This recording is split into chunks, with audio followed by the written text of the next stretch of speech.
पास के railway station में गए, वहां इनसे बैठ के वो दिल्ली गए थे, मेरे ख्याल से दिल्ली या पेशावर, पेशावर से फिर वो खैबर पख्तून गए, खैबर पख्तूनिया से फिर वो काबुल गए।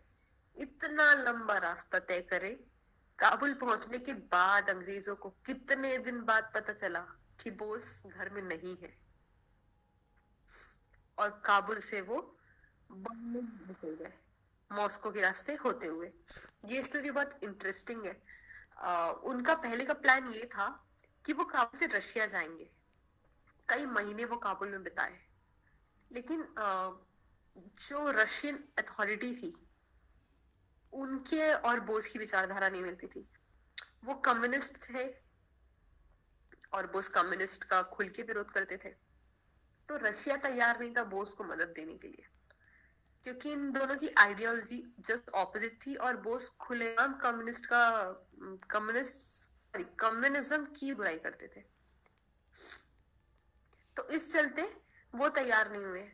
और इसी समय, इसी बीच जब वो रशियंस के कांटेक्ट में थे, उनको ये आइडिया है कि क्यों इटली और जर्मनी से सपोर्ट नहीं लिया जा सकता, तो फिर वो उनके कांटेक्ट में आए। इटली की जो एम्बेसी थी वो तैयार हो गई, और फिर एक प्रॉब्लम ये खड़ी हुई थी कि काबुल से जर्मनी का जो रास्ता है वो मॉस्को से होके जाता था, और मॉस्को बोस को ट्रांजिट वीजा देने को तैयार नहीं था। मतलब पहले तो सपोर्ट करने को भी तैयार नहीं थे, और उसके बाद ट्रांजिट वीजा देने को भी तैयार नहीं थे। तो इटालियंस के साथ मिलकर इन्होंने प्लान बनाया, और इन्होंने अपना नाम चेंज किया, भेष बदला, और फिर मॉस्को के रास्ते होते हुए बर्लिन पहुंचे, जर्मनी। ये जो ब्लू कार है, ये वही कार है जिससे वो हाउस अरेस्ट तोड़ के अपने घर से निकले थे रेलवे स्टेशन के लिए।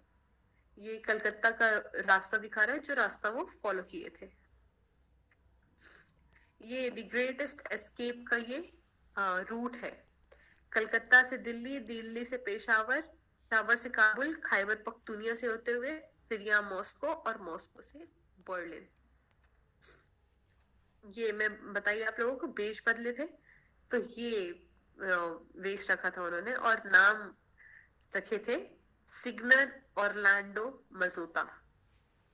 सुभाष चंद्र बोस के नाम से नहीं, सिग्नर ऑरलैंडो मजोता नाम से वो गए थे।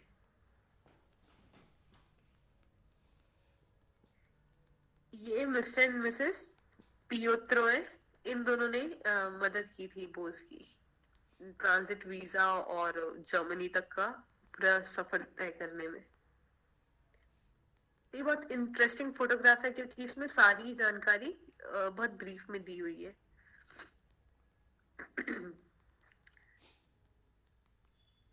सिर्फ जब वो घर छोड़ के निकले थे ना, सिर्फ दो लोगों को पता था, एक तो शरद चंद्र बोस और उनकी वाइफ विभावती देवी। इन दो लोगों को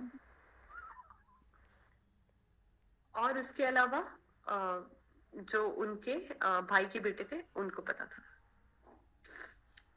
अ न्यू चैप्टर, यहाँ से इंडिया की हिस्ट्री का और उनकी लाइफ का एक नया चैप्टर शुरू हुआ। 2 अप्रैल 1941 को वो बर्लिन पहुंचे, इंडियन लीजन की शुरुआत की। मैम नींद जा रहा है, माइक ऑफ रखिए प्लीज। मैम प्लीज़ निकाल दीजिए ना उनको सहना की आवश्यकता नहीं है आपको।